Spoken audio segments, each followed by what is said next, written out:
You ever get the feeling that your church is completely irrelevant? Nobody's paying attention. Nobody cares about you. Attendance is dropping, all that sort of stuff. It gets kind of depressing, doesn't it? Well, today we're going to talk about 3 ways that you can make your church more relevant now. Hey guys, welcome to another episode of the Church Media Guys Show. I am Dave Curley. In case we haven't met before, I'm the founder of ChurchStringAcademy.com, which is a place where you and I and other ministry-minded folks come together and learn how to use and exploit media and technology so that we can take the gospel to the world. The whole idea is to fulfill the Great Commission. He said, go, make disciples. So we're doing that in the largest mission field in the galaxy, the internet. That's what we're doing. With me today is not my co-host, not the lovely and talented Justin Nava. He is out today. He said, hey, you're doing the show on your own today? And I said, no, I'm not. So I went and dug up somebody, my old friend, Neil Fisher. Hey, Neil, how are you, buddy? I'm doing well. Thanks for having me today. Absolutely. If Justin wants to take time off, I understand. Yeah, I know. Justin is going to do his, he's going to a Third Day concert. So he's packed up the family, and they're headed to Houston to hang with his dad, and Third Day's doing their farewell tour, and he's going to go see that. And he was telling me that, in fact, I think he mentioned it in the training last night, that that was like his first concert that he'd ever seen was Third Day, and that this is going to be Jillian, his daughter. This is going to be her first concert, so he's taking her. So as Third Day is waving goodbye, and he's gone, the full round with them, he's introducing her to it. So that's really cool. And now for our feature presentation. Today I wanted to talk to you guys about something that we've actually been talking about in our CTA Insider group coaching sessions that we've been doing. It's come up a few times that we've been talking about it. That we've been doing our sessions. This ends up kind of weaving back into our discussion for the last 2 or 3 sessions that we've had, which tells me there's actually something there. One of the things that Justin and I have talked about with some of our insiders and amongst ourselves especially is that we're kind of living in a post, how they say we're like living in a postmodern world, we're kind of in a post-Christian world or a post-church world, it seems. And it could be, I'm just like really sensitive to it or whatever, but I mean, man, the church seems very irrelevant today in general society. Am I missing something, Neil? Well, there is certainly a shift, right? I would say. Yeah. I think the church is every bit as relevant, but it's not home anymore. Right. It's not the meeting place. You used to go to meeting. Mm-hmm. You get your Sunday best on and go to the meeting house, and everybody would meet. But now we have, I've heard it said so many times, we are in the middle of the biggest shift in 500 years in communications. Yeah. And everything is reaching for our attention all the time. Yeah. So many different people I've heard talk about, everybody's online, everybody's at soccer on Sunday morning. Where are you going to get that time and that attention for the church? Right. And I think that's been a shift, and how we handle that is important. I've heard of, there's a phrase out there, seize the 167. I believe it's Brady Shearer who talks about it. Mm-hmm. That, the hours in between. Yeah, we get 1 hour a week. Right. If we're lucky and they show up every week. Yeah. So the rest of the 167 hours, what are you doing to build community and keep the church relevant the rest of the time? Yeah, it's when my parents were growing up, they grew up in the 50s. They were born in the 40s, grew up in the 50s. Baby boomers, your mom and dad, were right there as well. The church, the church building, the church people, the community, it was more more a part of the community as a whole. Okay, so you had civic organizations, you had Boy Scouts, you had Kiwanis and Rotary and all that sort of stuff, and everybody. And when I say everybody, I know it wasn't 100%, but a much greater majority of the people went to church on Sunday mornings, and some of them had Sunday nights, and some of them had Wednesday night prayer meeting and choir rehearsal. And church life was a part of life for a lot of people. Now, and I don't know if it just seems this way. I don't know if it really is this way. I don't know. But anecdotally, it seems that there is a whole lot of apathy or aggression towards the church as a whole, and organized religion, and Christians even are made fun of because we, have faith. We believe we think we're better than everybody. All this sort of stuff. I say all that negativity and stuff basically to get the point across that things are different. Okay. And there have been people throughout history. There have been people over the last, 50, 60, 100 years that thought like that as well, and that were just as, apathetic or antagonistic to church and all that. I understand. It just seems that it is more so now than it has been. Okay. So close parentheses on that conversation.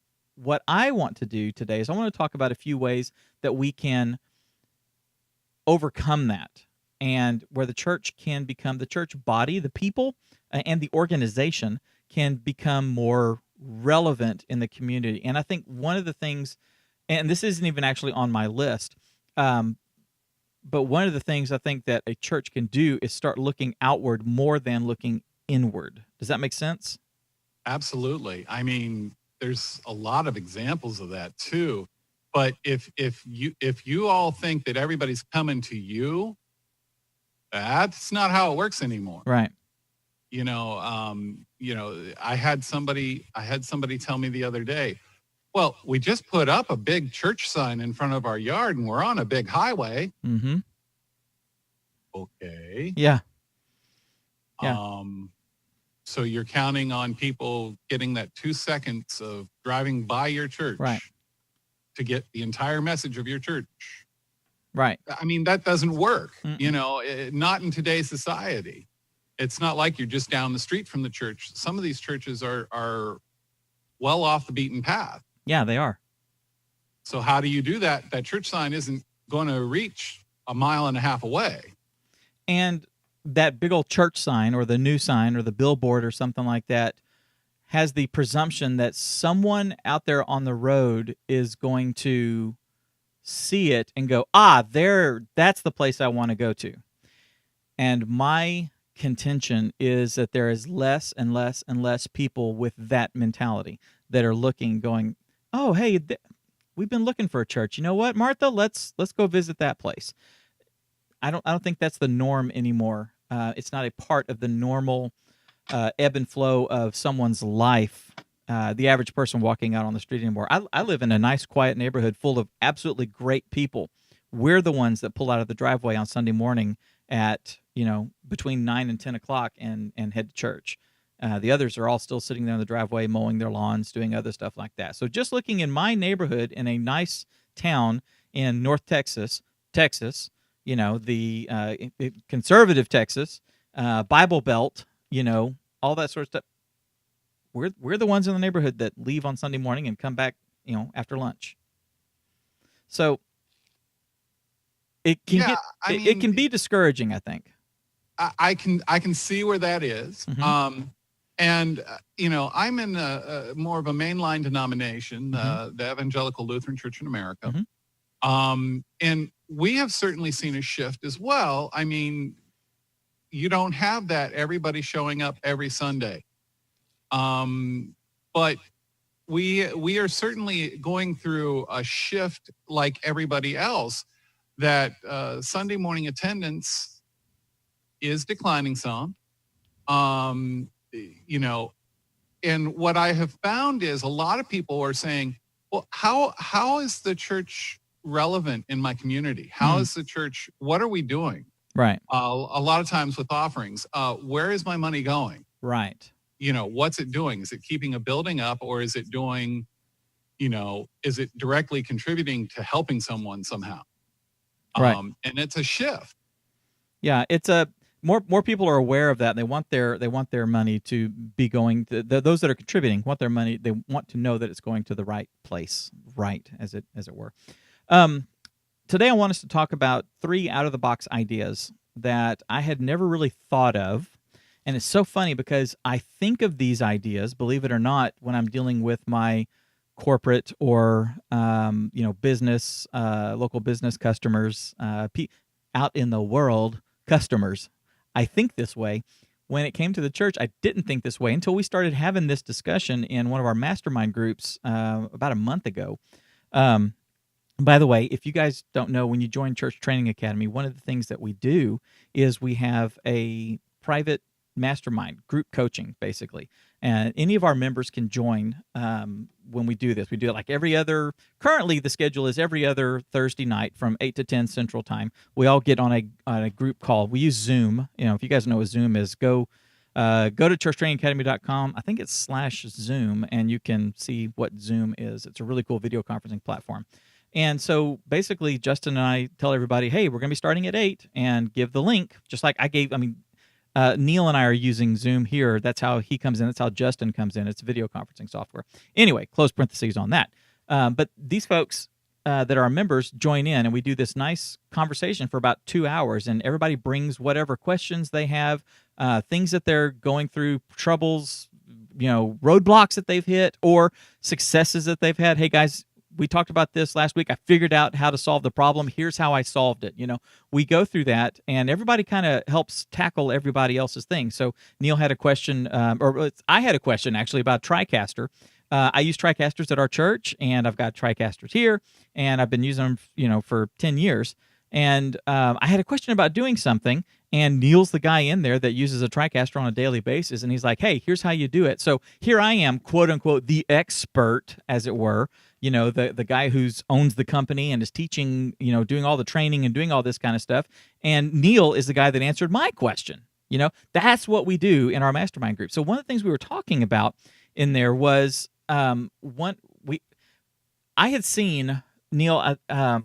I told you guys about my friends that have a group called Lifestyle Frisco, and this is my buddy Scott and his wife, and he started it about 5 years ago. He and I were actually working at Geek Beat together when he started this, and his idea was that he was going to make a hyper-local website and an organization that focused on his community. Okay, so what he did was he hired some writers, and he would write stories about things happening in Frisco. Now, Frisco is a north of where we are right now. It's a bedroom community to Dallas, and it used to be a small, farming community, and has grown into a really nice suburb and a really nice little city in and of itself.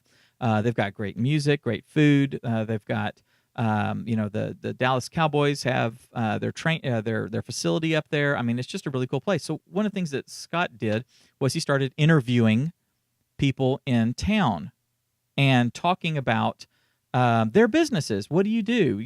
Basically introducing the rest of the community to, Bob's Bakery and who Bob is and what he does and all that sort of stuff. And so you remember, Neil, when we were talking about that, Tommy, one of the guys in our group, had said he wanted to start doing something like that, and that whole idea just kind of blossomed into, why isn't a church doing that? So my friend started Lifestyle Frisco. Why can't your church start Lifestyle Atlanta or Lifestyle Arlington or whatever, that kind of thing, and be the driver for taking and introducing the community to everyone else in the community? Does that make sense? It absolutely does. And it actually reminds me very much of a pastor named Jeff Henderson. He's part of the North Point in Atlanta, and he does the Gwinnett Church. And he started this hashtag for Gwinnett. And some of the things they did were they would have staff meetings. Well, they went to a local donut shop Uh-huh. and they got talking to the person. And so the idea being that they go out into the community and they have things that to work with. And while they were having their meeting, they were having he tells the story, they were having the meeting and he overheard the owner of the business saying, this is really my slow months because it's summer and people aren't buying donuts, they're buying ice cream. Sure. So he mentioned, he had a t-shirt that said "For Gwinnett," had her put it on, took a picture, put it on Instagram, and then built a relationship to where they had her provide donuts one Sunday. Right. So building that relationship with a local business. Now this woman doesn't attend their church, Right. but now has a relationship with that church, Right. and there's business going to her, and she's got 4 Gwinnett mugs in her business now. Right. So that kind of two-way relationship. Exactly. And that's the thing right there. You said she doesn't go to that church. That's one of the things that I think happens a lot is that our church becomes very focused on our church and growing our church, and we want to make sure that that when we're doing that we have a food pantry, that it's it's the Tate Springs food pantry, or it's the it's the clothing ministry, it's the this ministry or the that ministry of our church and all that. Now, I got no problem with that. I want churches to promote themselves. I want churches to be out there doing stuff. I want people to know that these meals were provided by, the hearts and families of Tate Springs Baptist Church or whatever, okay? I got no problem with that at all. However, there's a lot to be said by being out there and just doing. And in this case, they said, okay, well, we'll do more of our meetings here. We'll come in every week, and so they'll have their staff meetings there. And while it's quiet, but they're trading with this person, they are living Christ for that business. Okay, they're bringing their patronage to that person. And in their hearts, the idea is that they're going to bless this person, they're going to bless this business, and God's going to take care of the rest. And if that is the focus, we're just going to serve, okay? And in something like this, what I picture, my friends at Lifestyle Frisco, they go and interview people. So they'll have, they've got a studio set up, and so they'll have, Bob's Bakery, come in and they'll interview this person, or this person is a big shot in the community on this or that, whatever it is. They'll have them come in and they'll interview you, tell us about what you're doing, tell us about your business, what you do, all that sort of stuff. Or they'll go out to Bob's Bakery and they'll shoot video of, the process and the cakes and the donuts and all this kind of stuff and do all this. And then they'll publish that and put it out there, and they'll go out in their newsletter and they'll link to it and all this sort of stuff in order to help drive traffic and business to Bob. A church can do the exact same thing. And it doesn't necessarily have to be a ministry of the church. It doesn't have to be a tab on your website or anything like that. It can be something completely separate where you set up Lifestyle Arlington or something, whatever you want to call it. And you've got some volunteers and some people that are focusing on connecting with the community and, shooting video, taking pictures, writing articles, promoting other stuff like that. And Lifestyle Arlington, by Tate Springs Baptist Church or something like that, just so that you're connecting and becoming a connector, and now the church is being associated with being the connector and providing the relevance to all the people around and providing all these other connections and stuff. And it's outside the box thinking. One of the things that another way of thinking this is what you were saying is having a website Mm-hmm. and driving traffic to you. Mm-hmm.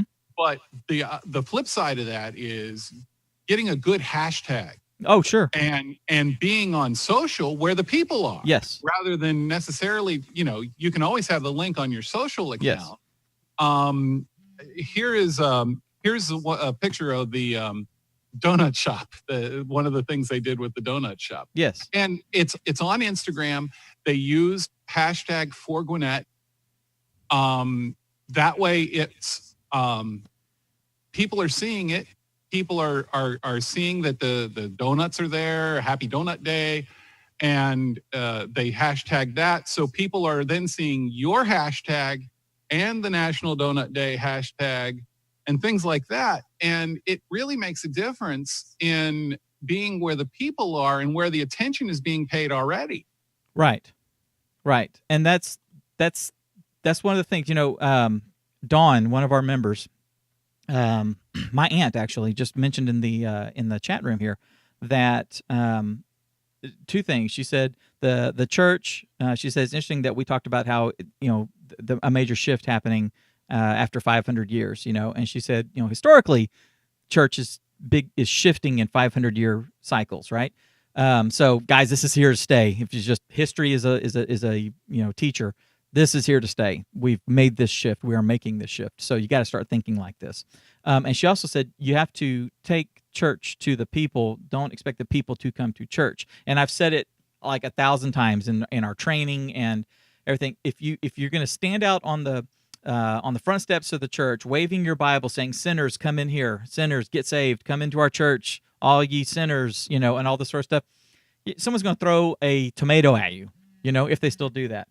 Well, the Great Commission is go. Exactly. It's go. Right. Go. Spread the gospel. And that means going to where people are. Exactly. And they're on social, they're on the web, they are typing in Google, right? See, if you do something like this idea where you're making Lifestyle Arlington or Lifestyle Gwinnett or whatever you're doing, and the church is providing this resource for the community, one of the things that you're doing is you will be helping the church's local search results and the organization's local search results, because people will type in, where can I get, Chinese food? And then all of a sudden there's an article on Lifestyle Arlington, which is a part of Tate Springs Baptist Church, and it's about, Bob's, Walking Bowl or whatever it's called. And there you go. They're finding out about this place. Now they're going to this place, and they're finding out about this one because it's local to them, because they live 5 blocks over, as opposed to getting the one about something 2 cities over, which may be a better place, which may have a lot more traffic and all this sort of stuff. And maybe it's number 2, but because number 1 is in their neighborhood and there's people talking about it in their neighborhood, it's going to be given the search ranking preference. And we're going to drive business to Bob's Chinese restaurant, and that is going to help because of the hashtagging, because of it's a ministry or it's a branch of Tate Springs Baptist Church or whatever like that. Then by association, because we're the ones providing it and being the connector and stuff, we're now seen as as being the providers or the purveyors of this information and stuff. Anyway, I think it's great. Another idea that my pastor and I were talking about, providing relevance, and we came up with this idea, and I don't know if other churches are doing it. I think I've seen it here and there and stuff, but we're actually going to do a major focus on this. Is we're creating a part of our YouTube channel is going to be dedicated to answering questions that are socially relevant and culturally significant. Okay, and here's an example. And in fact, it was so funny the other day. It's not funny. It's horrible. But if anybody's been paying attention to what's been going on with the Southern Baptist Convention, which starts like next week here in Dallas, and at least as of the time of this recording, and with Southwestern Baptist Theological Seminary, the chancellor, president, whatever he is, there's been some scandal around this guy. And that's, there's been talk and people have been throwing fits and all this sort of stuff. Some of the Me Too stuff. I mean, all this kind of stuff is happening. And my pastor said, this is something that we really need to do a little video about. And, we would be talking about, we would couch it as, him being a leader in our denomination, parallel with, say Bill Cosby, a cultural icon for the past 50 years, America's dad, all this kind of stuff, and his fall, and addressing the, yes, it hurts when our heroes fall, but we need to be putting our faith in God, not our faith in men. We understand that men are going to come and go, and men are imperfect and stuff, and basically taking on that issue, and giving biblical reasons and biblical understanding, and kind of stepping back and giving perspective on something like that, right? You remember in Sutherland Springs here, south of us, the church shooting a few months back, where Sunday morning these guys are in there worshiping and singing praise and worship and stuff, and this guy comes in and just while with their backs to him, just starts killing people. The questions that came out both in the news and with the senators and everybody saying stuff, and Parkland and all this kind of stuff is, why does God let this happen?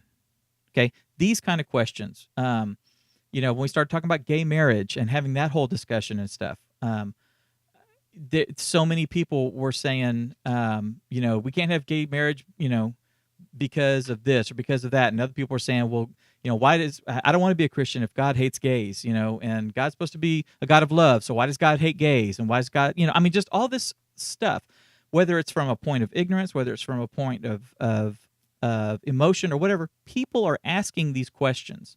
So if we can provide the answers to these questions, and people search for this stuff, people hit Google, just go in there and say, why does bad, and then see what happens.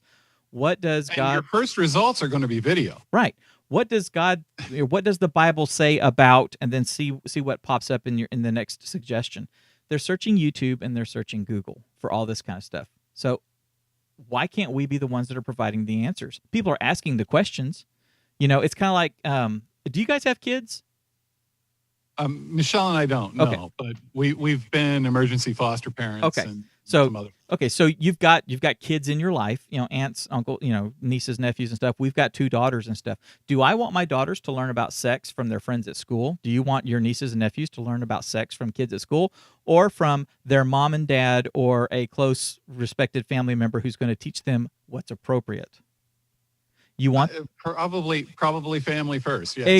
Exactly, because we're the ones responsible for raising these children. Yes. So I don't want them going out and asking a stranger. They're asking the questions. I need to be the one providing the answer. People are asking questions about, why does God hate gay people? What does the Bible say about this? Why do good people die of cancer? All this kind of stuff. The church needs to provide those answers. And you said it, video is one of the early search results that comes up even before typed stuff. Yeah, I mean, there's a reason that Facebook and on Google, if your feed has video first. If there's an algorithm, it's going to push you towards video. Google is the largest search engine. You know what the second largest search engine is? YouTube? Yep. YouTube is the second largest search engine on the planet.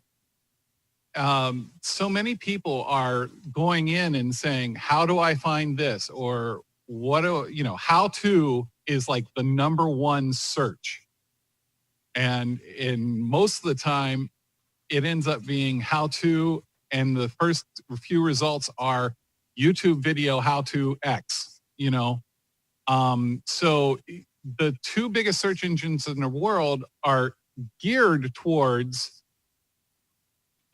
what gets eyeballs, and what gets eyeballs is video. I'm having a technical difficulty. Bear with me just 2 seconds. Yeah, no worries.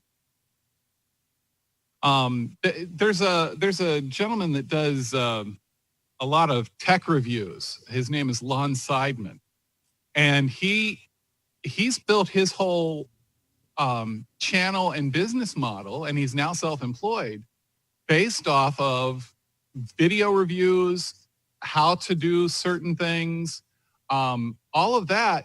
And it's all based off of search. the church can use this too. Right. I mean, there's different denominations might have slightly different interpretations of the Bible. Mm-hmm. And that's, here again, is a way, like you're saying, your pastor is going to give a Southern Baptist perspective. My wife is a pastor, Mm-hmm. and so she give a Lutheran perspective. Mm-hmm. She did a wonderful Bible study the other day, and we did it as video. Mm-hmm. And it's been seen by people not just here in South Carolina, but all over the United States. Exactly. We can answer the questions they're asking, and again, that makes the church at large, the body of Christ at large, more relevant, and hopefully will drive people to Christ. And if that happens, all the better. Here's an idea I don't think anybody's thought of, and if they have, they're genius, because I think it's a genius idea. What if did your church ever? Did you guys ever, growing up or even now, have like a church cookbook? Oh yeah. Okay. Yeah, that was the biggest fundraiser for the church for years when I was growing up. Yeah, exactly. We had one too. My wife's church had one too. I still got them. Got them in here. They're those as well as like the Joy of Cooking book or whatever, and the Betty Crocker one. Those are like the ones that we go to. So here's a thought. What if, focusing on the community, what if we did a video series, a cooking show, the church's own cooking show, right? So it's the church cookbook, but it's videos, and you can do them like a standard type of a cooking show if you want to. You can do them much faster production, more tasty, types of videos or something like those clip down, the real short where they show the 2 minutes that they make the prime rib or whatever. Yeah. So I mean, regardless, the church does a cooking show, and you could actually, and Justin and I've talked about this, that we use lead magnets when we're marketing. So one of the things that one of the lead magnets, that's what they're called, that we have with Church Training Academy is our live streaming for churches the easy way guide, the little PDF that kind of introduces live streaming and what you guys can do with it, how you guys can make live streaming a part of your ministry starting today. Okay, so you give me your email address and your name, and I send you that guide, and then we start a conversation. You get your there you go. Let me make that full screen there. Yeah, right there at the top of the screen. You want to learn how to live stream your church, add live streaming to your ministries, then give me your email address and your first name, and I'll send you this guide. That guide is amazing, by the way. Dave has done a great job with this. Thanks, man. Thank you. I appreciate that. The idea there is that you and I open up a dialogue together, and if I have your email address, then I can communicate with you. I can send you that guide. I can ask you a question. You can ask me a question. We can start an email communication. I can send you an email that says, "Hey, we're getting ready to do our live show, so come join us as we're doing our live show." Churches can do that too. The principles of marketing for a bakery, or for a hardware store, or for a church training academy are the same for a church. So there's no reason why you can't have on your church's website, grab our cookbook, grab a copy of our cookbook, or subscribe to our church's family channel or something like that, and then there's the cooking shows on there, or like a YouTube playlist. Right. So subscribe to our channel, subscribe to our YouTube channel, where there's also a playlist of the sermons. Right. But here's this playlist of cooking. Mm-hmm. And that's a brilliant idea. Mm-hmm. That is awesome. And it's all shareable content as well, because you can share that on Facebook. You can upload those shows to Facebook and have people share it around. They can be a part, in a playlist on your Facebook channel. There are things that you can share. There, again, it is the church at large, the church body, this specific body of believers sharing with the community, providing value and things that the community wants. People like getting recipes, and we like trying stuff, and we like sharing it and doing all that sort of stuff. So it can also be fundraising stuff. So you can give the videos away, and then, part of your fundraising, you can have a PDF copy of the cookbook, or an iBooks copy, or Kindle version, or print on demand, whatever. Doesn't matter. Yeah. Well, raise money for your food pantry. Exactly. Raise money for the food pantry. Yeah, for the pregnancy shelter. Whatever. Again, these three ideas all tie back to the concept of stepping outside the church and engaging with the community. Okay, our church right now is doing 2 days of community stuff. We're working with a organization out of a town just north of us, and one day we're doing projects. Like, there's several houses, and we've got teams that are going to these houses and doing some remodeling and refurbishing, painting, yard work, all this sort of stuff. Okay. And we're doing it to meet the needs that those people have right there, whether they're older folks, disabled, shut-ins, it doesn't matter. Someone has this need. The ministry identified them as someone who could use some help. And so we have teams going out and helping, okay? We're going to love on their house. We're going to love on them. We're going to let them know, hey, you've got friends here now, and we would love to spend more time with you. And come join us at our church. Come hang out with us. Here's how you can participate online, and here's things that we do that we would love for you to be a part of. And if they do, absolutely wonderful. And if they don't, if we never see that person again, there's one afternoon that we poured into that person's life and blessed it, and we're just going to let God take it from there. Yeah. One of the things you said a minute ago that struck me was you used some terms that a lot of times we as the church tend to, we can't say marketing. Right. Yeah. We can't say, That's why the churches are still really small. Well, and to me, Jesus was the greatest marketer of all time. Exactly. I mean, dude walked around with no money, basically, said, you leave what you're doing in the business you have and follow me. And these 12 guys did it along with other people.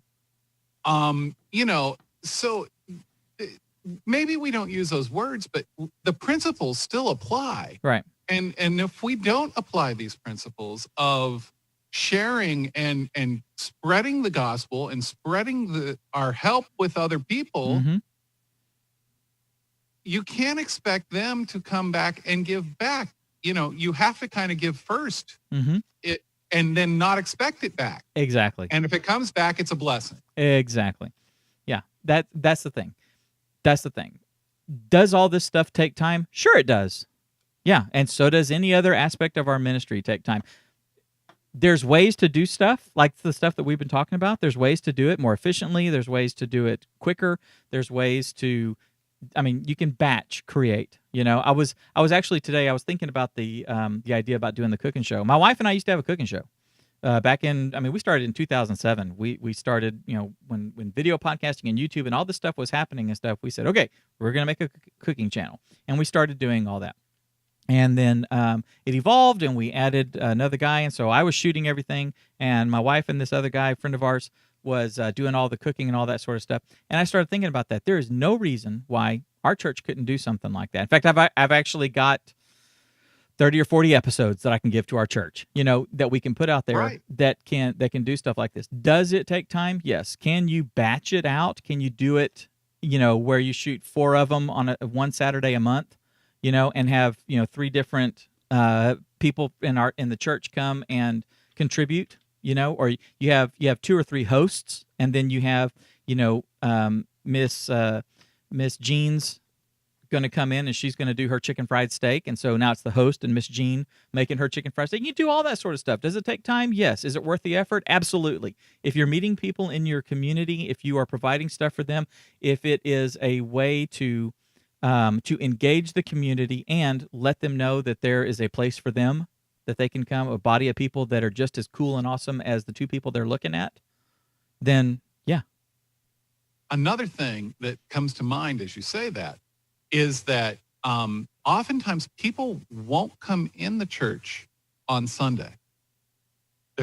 So the first time, if you can bring them into your church kitchen, in this case, they're seeing the inside of your building. Right. You're bringing them in without being a threatening, is somebody going to force me to do something on Sunday morning? Or is, somebody going to...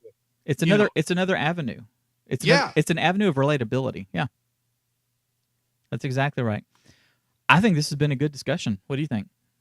Oh, it's great stuff. And your ideas are spot on. Just all I can say is, try to do some of this stuff and see what works. Yeah. Pick one. Go for it. And it's not necessarily expensive. Mm-mm. We all have these things. Mm-hmm. Even if you have this and a little clamp and a tripod, like a little, those little Gorilla Pods or something, some little tiny tripod, you can start doing quality work. The cameras on these are amazing now. Yeah, they really are. I mean, the battle between like the Pixel and the iPhone for the camera is knockdown and drag out. So, the tools are there. YouTube is free. Mm-hmm. Facebook is well, it's not free. I mean, you pay through advertising, but you know what I'm saying. It's Facebook's free. a platform that we all have access to. Absolutely. Yeah. And what is it? People are spending something in the neighborhood of 8 hours a week online. Yeah. And that includes people who don't have internet access. Yeah. On average, I think that figure. was a number from Barna Group, maybe. Yeah. Or Pew. I can't remember which. But, attention is important. You have to be where people are paying attention. Yep. That's exactly right. By the way, if you guys want to know how to do this kind of stuff, if y'all want to know how to how to shoot these videos, how to make these videos, how to become more efficient with it, if you want to know the techniques, if you want to have access to a group of people that you can bounce the ideas off of and work through these ideas with and stuff, you really need to think about joining. I'm not even going to say think about it. I'm just going to tell you to do it because you need to. I make this stuff. I'm doing this. I know what we're making. I know what we're creating here. And so I know it will be a blessing to you. So I want you to come join Church Training Academy. Go to churchtrainingacademy.com/join. We are in the middle of our soft launch right now. Our soft launch is basically our us basically finishing out our infrastructure. We've created some stuff. We're building our frameworks. We're building our team. We are trying things and kind of refining stuff. So right now, our price is really, really low. It's going up. I can tell you right now, it's going up. So if you want to get in now while it's still low, before we shut the doors, and prepare to do the official launch with a higher price, then come to churchtrainingacademy.com/join. churchtrainingacademy.com/join. Become a CTA Insider. Now, you were saying you are a CTA Insider. You're one of our early ones, one of our charter members actually. Has Church Training Academy helped you in any way? Oh, from the very beginning of the free guide for streaming was that step alone started me down a path with you guys that is really solid. The masterminds, if nothing else, the masterminds are worth the price. Those every 2-week meetings where you can talk with people who are in your situation and bounce ideas and, that kind of thing. The trainings you're offering, you gave away the free one Justin just did for reaching so many members in the Hacks group, but there's trainings like that available through the group. Just an access, if I have a question, I can pop into the group and ask a specific question, knowing that people who are doing what I'm doing can answer it. And the quick turnaround that that Dave can give you on a lot of these questions, or Justin can give you on these questions, is so worth the small amount of budget that it would take. Yeah, I tend to agree, and thank you. I appreciate you saying that. Neil, I appreciate you jumping in at the last minute and co-hosting this with me. And well, thanks for having me. Yeah. I don't mind getting on and talking. I appreciate it. Well, you took the pressure off of me. I greatly appreciate it. Guys, hopefully you've learned a little something today. Hopefully we've put some ideas in your head that will spark spark your imagination. That's what we want to do. Think outside the box when it comes to ministry. Think outside the box when it comes to reaching your community, and don't be afraid to do things that are atypical. It is not a normal thing for a church to go around and connect with businesses and interview shop owners that don't go to your church, or don't go to any church, or go to a different kind of church. That's out of the ordinary. And to promote them and to do all that sort of stuff. But the impact that you can have on your community could be tremendous. Absolutely tremendous. So take what you've learned and go out there and change lives.